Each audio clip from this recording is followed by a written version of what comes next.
వంటగదిలో ఇప్పుడంతా non stick పాత్రలదే హవా. ఆహార పదార్థాలు అడుగంటవని, నూనె తక్కువగా పడుతుందని ఆధునిక మహిళలు నాన్ స్టిక్ ప్యాన్ల వాడకానికి మొగ్గు చూపుతున్నారు. అయితే నాన్ స్టిక్ పాత్రలతో ప్రమాదాలు లేకపోలేదని హెచ్చరిస్తున్నారు నిపుణులు.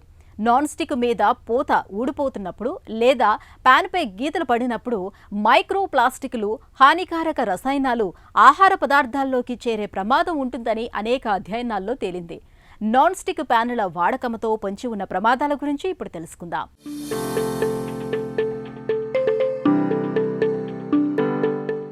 అడుగంటకుండా ఉండేందుకు, ఎక్కువ వేడిపై కాల్చేందుకు నాన్ స్టిక్ ప్యాన్లను ఎక్కువగా వాడుతూ ఉంటాం.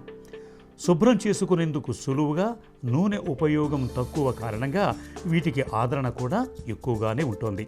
అయితే ఎక్కువ కాలం వాడినా, గీతలు పడిన నాన్ స్టిక్ ప్యాన్లతో మాత్రం జాగ్రత్త అంటున్నారు నిపుణులు. నాన్ స్టిక్ ప్యాన్లకు టెఫ్లాన్ పూత పూస్తారు. ఆహారం అంటకుండా వేడిని తట్టుకోవటానికి ఇది ఉపయోగపడుతుంది. టెఫ్లాన్ నేరుగా క్యాన్సర్ కారకం, కార్సినోజెనిక్ కాదు. అయితే టెఫ్లాన్ అనేది పాలీఫ్లోరో ఆక్టానోయిక్ యాసిడ్తో తయారవుతుంది. ఇది పెద్ద రసాయన సమూహం.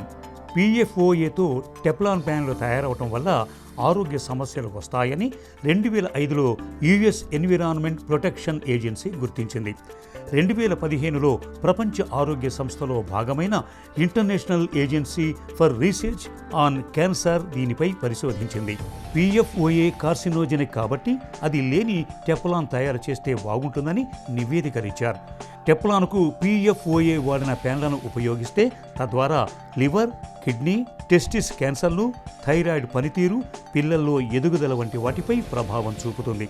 ప్యాన్లపై గరుకుగా ఉండే స్క్రబ్లతో రుద్దటం, స్టీల్, మెటల్ గరిటెలు పెట్టి వాడటం వల్ల కోటింగ్ ఊడిపోతుంది.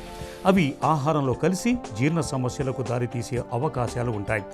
గీతలు పడిన ప్యాన్ నుంచి ఒక్కో గీతకు 9100 మైక్రో ప్లాస్టిక్ రేణువులు విడుదలవుతాయని అధ్యయనాల్లో తేలింది. ప్రస్తుతం నాన్ స్టిక్ కొనుగోలు చేసేటప్పుడు PFOA ఫ్రీ అనే లేబుల్ ప్యాన్లపై వేస్తున్నారు. వీటిని మాత్రమే తీసుకోవాలని నిపుణులు సూచిస్తున్నారు. ఇక ఏ ఫ్రీ టెఫ్లాన్ ప్యాన్లైనా 260 డిగ్రీల సెంటీగ్రేడ్ దాటి వేడి చేయకూడదని హెచ్చరిస్తున్నారు. ఇలా అత్యధిక వేడిలో వండినప్పుడు పాలీఫ్లోరో కార్బన్ అనే వాయువులు విడుదలై జ్వరం, దగ్గు, ఆయాసం, దీర్ఘకాలంలో క్యాన్సర్ వచ్చే అవకాశాలు ఉంటాయని పరిశోధనల్లో తేలింది. సాధారణ ఉష్ణోగ్రతలతో వంట చేసుకున్నంత వరకు నాన్ స్టిక్ ప్యాన్లతో ఇబ్బంది ఉండదు. అధిక వేడితో ప్యాన్లపై వంటలు చేసి దీర్ఘకాలంలో వచ్చే చిన్న రిస్క్ కూడా తీసుకోకూడదనుకుంటే వీటికి ప్రత్యామ్నాయంగా స్టెయిన్లెస్ స్టీలు, సిరామిక్, మట్టితో తయారు చేసినవి వాడటం ఉత్తమం. కాస్ట్ ఐరన్ ప్యాన్ ఉక్కుతో చేసినవి కావటం వల్ల శరీరానికి ఇనుము పోషకంగా లభిస్తుంది. ఎక్కువ కాలం సైతం మన్నుతుంది. స్టెయిన్లెస్ స్టీల్ ప్యాన్లో రసాయనాలు విడుదల కావు. ఆరోగ్యానికి సురక్షితం. ఎక్కువ వేడి తట్టుకుంటుంది. ఎక్కువ సురక్షితం అనేది నిపుణుల సూచన. సిరామిక్ కోటింగ్ ప్యాన్లు కెమికల్ రహితంగా ఉంటాయి. ఇక మట్టి పాత్రలు, స్టోన్ బ్రాస్, కంచు వంటి సంప్రదాయ పాత్రలు, ప్యాన్లు ఆరోగ్యానికి ఎంతగానో మేలు చేస్తాయి. వంటకానికి సహజ రుచిని అందిస్తాయి.